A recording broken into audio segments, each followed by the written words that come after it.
संदेश बुलंदतोफ TV news. लोकनेते सरकार साहेब रावल यांच्या आगामी 2 ऑगस्ट रोजी होणाऱ्या वाढदिवसाचं औचित्य साधत शिंदखेडा तालुक्यातील मांडळ इथं आषाढी एकादशीच्या पावन मुहूर्तावर विविध सामाजिक उपक्रमांनी वाढदिवस सप्ताहाचा भव्य शुभारंभ करण्यात आला। या प्रसंगी परिसरात वृक्षारोपण तसेच भाविकांना फराळ वाटप करून सामाजिक बांधिलकी जपण्यात आली। मांडळ गावात दरवर्षी लोकनेते सरकार साहेब रावल यांच्या वाढदिवसानिमित्त वृक्षारोपण करून वाढदिवस साजरा करण्याची आगळी वेगळी परंपरा आहे।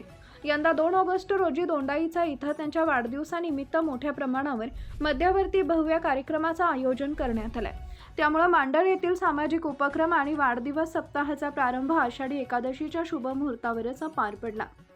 या उपक्रमानंतर मांडळ येथील आई सप्तशृंगी माता मंदिर परिसर तसेच घाट परिसरात विविध प्रजातींच्या छायादार व उपयुक्त वृक्षांची लागवड करण्यात आली।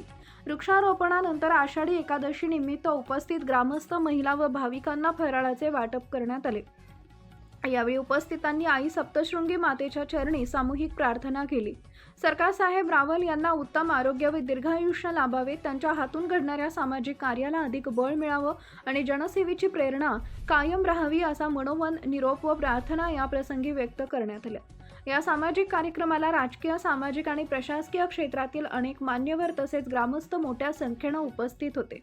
यामध्ये माजी जिल्हा परिषद सदस्य प्रभाकर पाटील, धनंजय मंगळे, रामनाथ मालचे, खरेदी विक्री संघाचे संचालक राजेंद्र बागुल, गुलाबराव बापू सुराय, दोंडाईचा नगरपालिकेचे सभापती शरद कागणे, सामाजिक कार्यकर्ते प्रफुल्ल भाऊ साळुंखे, सेवानिवृत्त तालुका कृषी अधिकारी देवेंद्र नागरे, विखरांचे सरपंच महेंद्र पवार, सोनशुलचे सरपंच धीरज बडगुजर, मांडळ ग्रामपंचायतीचे सर्व सदस्य, माजी सरपंच डोंगरदादा बागुल, विकास सोसायटीचे चेअरमन भिका देवरे, जिल्हा परिषद शिक्षक बांधव, स्थानिक तलाठी, सामाजिक वनीकरण विभागाचे अधिकारी, महिला, तरुण कार्यकर्ते आणि ग्रामस्थ मोठ्या संख्येने हजर होते।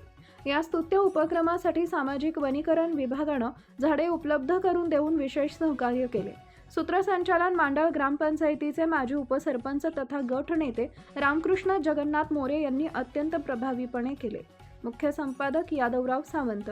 जिल्हा धुळे येथील आई सप्तशृंगी माताचे जे पुरातन मंदिर आहे, गेल्या अनेक दिवसापासून गावकऱ्यांची इच्छा होती की मंदिराचं नवीन निर्माणचं कार्य झालं पाहिजे। पूर्ण गावकऱ्यांनी ते मनावर घेतलं आणि आपण समोर बघत असणार तर आई सप्तशृंगी मातेचं मंदिराचं काम जवळपास पूर्ण झालेलं आहे। पण मातेचं मंदिराजवळचा जो सभामंडपाचे आज आषाढी एकादशी निमित्ताने भूमिपूजनाचा कार्यक्रम संपन्न झालेला आहे। त्याचप्रमाणे नव्यानेच माननीय नामदार जयकुमार भाऊ रावल यांच्या अथक प्रयत्नातून जो घाट रस्ता झालेला आहे, त्या घाट रस्त्याच्या आजूबाजूस वृक्ष लागवडीचा कार्यक्रम देखील या परिसरातील लोकनेते आदरणीय सरकार साहेब रावल यांचा वाढदिवस 2 ऑगस्टला आहे। दरवर्षी मांडळ गावात 2 ऑगस्ट रोजी वृक्ष लागवडीचा कार्यक्रम आपण घेत असतो, परंतु यावर्षी 2 ऑगस्ट रोजी दोंडाईच्या शहरात महाराष्ट्र राज्याचे गव्हर्नर येणार आहे आणि तो कार्यक्रम मोठा असल्याने आपण आषाढी एकादशीच्या शुभ दिवशी सरकार साहेब रावल यांचा वाढदिवसानिमित्ताने या मंदिर परिसरात वृक्ष लागवडीचा कार्यक्रम व फराळाचा कार्यक्रम आयोजित केलेला आहे। मोठ्या संख्येने गावकरी या कार्यक्रमात सहभागी झालेले। निश्चितच मला आशा आहे की लवकरच या परिसरात जे काही झाडं लावले जातील ते वटवृक्षात रूपांतर होईल आणि यासाठी आम्हाला सामाजिक न्याय, आपलं सामाजिक वनीकरण यांच्या माध्यमातून वृक्ष उपलब्ध करून दिलेले त्यांचे देखील मी आभार मानतो। आणि या मंदिर कार्यामध्ये ज्यांचे योगदान या ठिकाणी लाभलेले ते सर्वच मान्यवर या ठिकाणी उपस्थित आहे। असंच योगदान पुढे जोपर्यंत हे मंदिर पूर्ण होतं तोपर्यंत लाभावं अशी अपेक्षा बाळगतो आणि माझे 2 शब्द संपवतो। बोला सप्तशृंगी माता की जय।